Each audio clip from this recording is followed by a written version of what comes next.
Welcome to back, সবাইকে স্বাগতম জানাচ্ছি গল্পের কুটির চ্যানেলের এক নতুন এপিসোডে। তো আজকের গল্পটি নিত্যদিনের মধ্যে আশা করি সবার ভালো লাগবে। আর কেমন লাগে আমার গল্পগুলো তো কমেন্টে জানাতে ভুলবেন না। তো শুরু হচ্ছে আজকের গল্প। আমি ঢাকায় আমার পরিবারের সঙ্গে থাকি, কিন্তু যতদিন মনে পড়ে আমার একমাত্র শান্তির জায়গা ছিল মামার বাড়ি। স্কুলে ছুটি পড়লেই আমি ছুটে যেতাম মামার বাড়ি। সেই পুরনো গ্রাম, বড় বড় আম গাছ, কাঁঠাল গাছের গন্ধে ভরা উঠান, তার চারপাশে বড় বড় পুকুর আর খাল, যেন একটা অচেনা পৃথিবী। মামা একজনই ছিলেন, আমার একমাত্র মামা। তো মামার বয়স অনেক বেশি ছিলেন, সব খালাদের বড় দিন। বয়স 55 কি 56 হবে। চুলে পাক ধরেছে, কিন্তু হাসলে এখনো ছেলে মানুষই। নানা মারা গেছেন আমি জন্মানোর আগে। মামার বাড়িটা ছিল গ্রামের একদম প্রান্তে, চারদিকে ঘিরে বিশাল আম কাঁঠালের বাগান, বাগানের পর বড় বড় পুকুর, যেগুলো জলে মাছের ঝাঁক ঝিলমিল করত। আর তার মাঝখানেই মামার ছোট্ট টিনের চালের ঘর, একটা সাদামাটা অথচ শান্তির জায়গা ছিল। মামা বাড়ি যেতে একটা খাল পার হতে হতো। ছোট একটা বাঁশের সাঁকু, টলটলে জল নিচে বয়ে। আমি ছোটবেলায় অনেক মাছ ধরতাম, কিন্তু গ্রামের মানুষজন বলতো ওই খালের পাশের পুরনো কবরগুলো আশেপাশে অদৃশ্য ঘটনা ঘটে। কখনো দেখা যেত কবরের উপরে অদ্ভুত আঁচড়ের দাগ, যেন কুকুর নয় মানুষের নখ দিয়ে মাটি খুঁড়েছে। কখনো বা রাতে বাগান থেকে শোনা যেত হাড় ভাঙা চিৎকার আর কুকুরের একটানা ডাক। 7 দিনের মধ্যেই মৃতদেহ হারিয়ে যাওয়ার ঘটনাও ছিল নাকি সাধারণ ব্যাপার।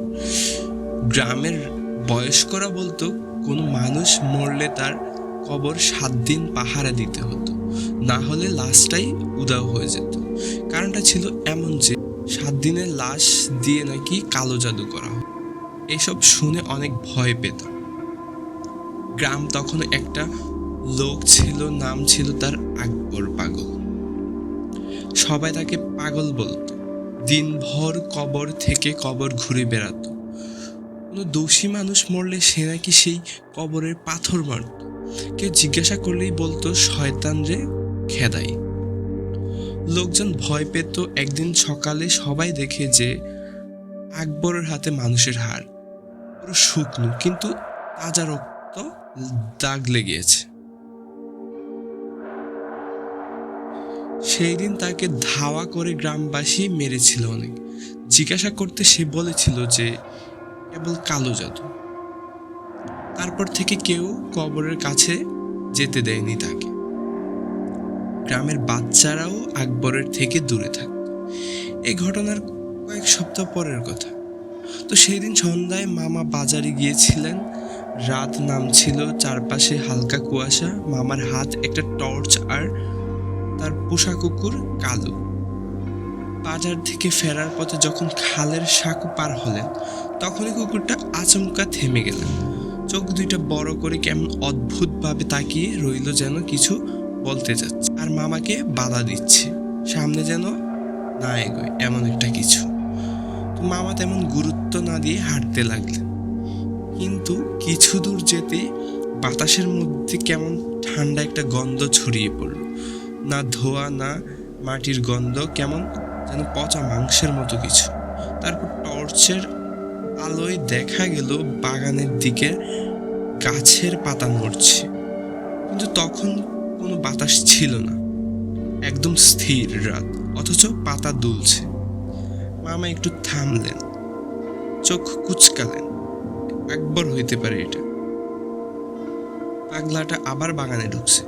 কণ্ঠে রাগ করে সন্দেহ একসাথে মামা বাগানের দিকে টর্চের আলো ফেললেন। পাতার আড়ালে কিছু যেন নড়ছে। কে ওখানে, কে ওখানে? মামা চেঁচিয়ে উঠলেন। কোনো উত্তর ছিল না, শুধু দূরে কোথাও থেকে একটা অদ্ভুত টক টক শব্দ আসছে, যেন কে পাথরে হাত দিচ্ছে। মামা এগোলেন ধীরে ধীরে। পাথরের নিচে শুকনো পাতার মচমচ শব্দ, চারপাশে এক ভয়ানক নীরবতা। টর্চের আলো গাছের গোড়ায় পড়তে হঠাৎ এক ঝলক দেখা গেল, কিছু একটা নড়ল। মামা আলো ফেলতেই দেখলেন গাছের গোড়ার এক অচেনা আকৃতির কিছু একটা বসে আছেন, পিঠ ঘুরে আছে মামার দিকে।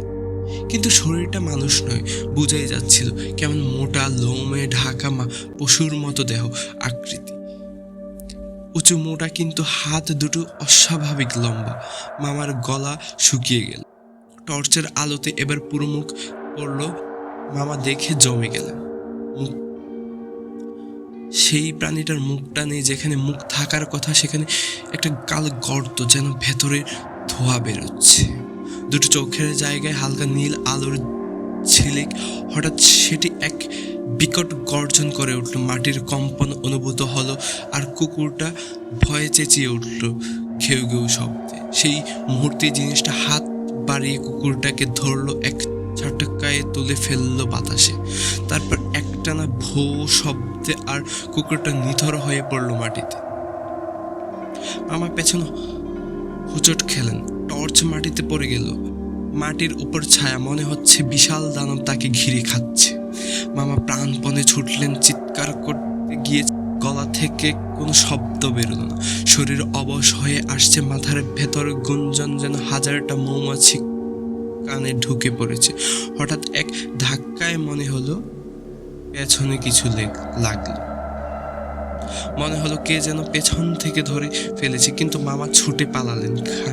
খালের সাঁকো পার হয়ে নিঃশ্বাস ফেলতে ফেলতে কিভাবে যে বাড়ি পৌঁছালেন তা মামার মনে নেই, কারণ তিনি নাকি দরজার সামনে আছড়ে পড়েন। মামি এসে দেখে মামা অজ্ঞান হয়ে পড়ে আছেন।